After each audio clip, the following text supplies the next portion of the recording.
मौकों पर कहा, मैंने कई मौकों पर को कहा खुदाई से रास्ता नहीं निकलेगा। ये खोदने वाले लोग सौहार्द को खोदेंगे। और पहले भी गलत था, क्योंकि जब हमारे देश में प्लेसेस ऑफ वर्शिप एक्ट पहले से मौजूद है और प्लेसेस ऑफ वर्शिप एक्ट इस बात की पाबंदी लगाता है कि किसी तरह की चीजों में इस तरह के खुदाई के काम न हो। लेकिन भारतीय जनता पार्टी जानबूझ करके इन मसलों को इसलिए उठा रही क्योंकि किसान के सवाल पर वो बात नहीं करना चाहती। अरे नीचे कर लो यार। भारतीय जनता पार्टी से किसान ये पूछेगा कि आपने तो किसान की आय दोगुनी की बात की थी, लेकिन किसान आज भी तकलीफ और परेशानी में है। जिस समय उसे डीएपी चाहिए था, डीएपी उपलब्ध नहीं था, खाद उपलब्ध नहीं थी, जो बीजों की कीमत बढ़ी है, कीटनाशक दवाइयों की कीमत बढ़ी है और बिजली का बिल लगातार बढ़ता चला जा रहा है। जो सिंचाई से लेकर के तमाम इंतजाम थे वो सरकार करने में नाकाम रही है। और अगर फसल तैयार भी किसान कर रहा है तो उसको कीमत कहाँ मिलेगी, उसके लिए कोई और जितने बड़े पैमाने पे बेरोजगारी बढ़ती चली जा रही है। 10 साल हो गए उत्तर प्रदेश में भी 7 साल की सरकार हो गई। अगर हम 17 साल का हिसाब किताब लगाएं तो इस सरकार ने बेरोजगारी बढ़ाई है, न नौकरी है न रोजगार है। तो इन तमाम सवालों से ध्यान हटाने के लिए जानबूझ करके सरकार इस तरह की खुदाई के कार्यक्रम कर रही है।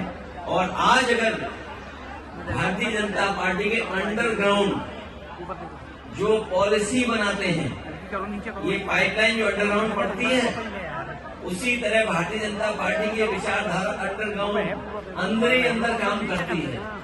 ये बात पहले भी कहनी चाहिए थी।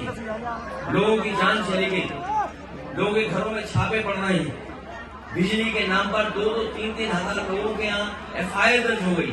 अगर ये बात गलत थी भारतीय जनता पार्टी की तो जान तो वापस नहीं ला सकते हैं। उन्हें मुआवजा देना चाहिए उन गरीब परिवारों को। और जितने भी झूठे मुकदमे लगे हैं, चाहे वो सांसद पे हो चाहे किसी को बात देनी चाहिए।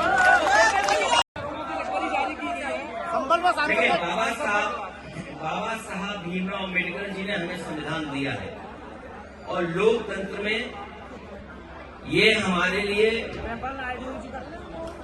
रक्षा कवच का काम करता है। संविधान हमारे लिए, आपके लिए ये संविधान रक्षा करता है, हमें आपको सम्मान देता है। और जानबूझ करके भारतीय जनता पार्टी अपमानित करना चाहती है। ये तमाम वो लोग हैं जिन्होंने कभी सम्मान नहीं किया संविधान का, लोकतंत्र का और बाबा साहब भीमराव अम्बेडकर। जो बीजेपी के लोग, केवल एक नहीं, बीजेपी के सभी लोगों को माफी मांगनी चाहिए। समाजवादी पार्टी आगे कहां तक जाएगी? देखिए, भारतीय जनता पार्टी जानबूझ करके ऐसी बहस छेड़ना चाहती है देश में जिससे उसे लाभ मिले। वो लोकसभा परिसर की घटना है। कई बार लोकसभा परिसर में ऐसी घटनाएं हुई हैं जिसमें एफआईआर दर्ज नहीं हुई। आपको याद होगा लोकसभा में देश के बहुत बड़े नेता भारतीय जनता पार्टी वो 1 करोड़ रुपए लेकर आए थे और उन्होंने टेबल पर रख दिया था लोकसभा में। क्या उस समय एफआईआर दर्ज हुई थी किसी में? एक जेपीसी बन गई थी और जेपीसी के माध्यम से उस पर चर्चा करके जो कार्रवाई करनी थी वो विधान लोकसभा के अंदर हुई। लेकिन ये जानबूझ करके भारतीय जनता पार्टी लोगों को डराना चाहती है। एफआईआर से, झूठे मुकदमों से कोई डरने वाला नहीं है।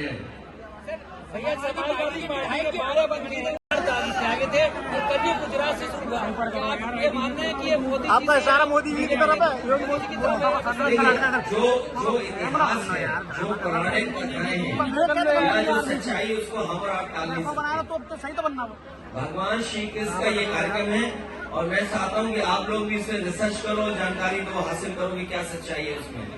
क्योंकि जब भगवान श्री कृष्ण ने जिस समय प्राण छोड़े उसी समय से मान्यता है कि कलयुग शुरू हो गया।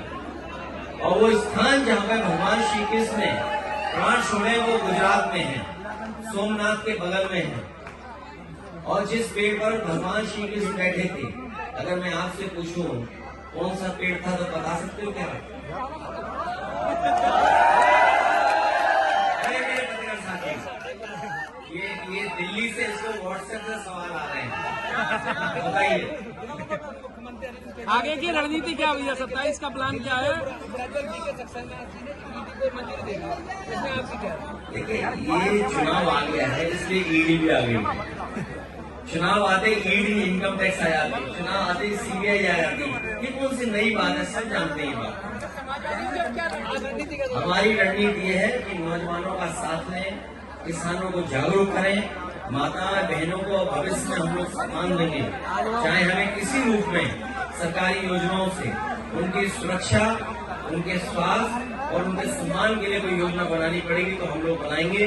पूर्व में भी हम लोगों ने अच्छी योजनाएं बनाई थी जो आज भी जनता को दिखाई दे रही है, चाहे वो एम्बुलेंस हो, चाहे पुलिस को गाड़ी हो, चाहे वो लैपटॉप हो, और चाहे बड़ी बड़ी सड़कें बनाई हो, चाहे बिजली का इंतजाम किया और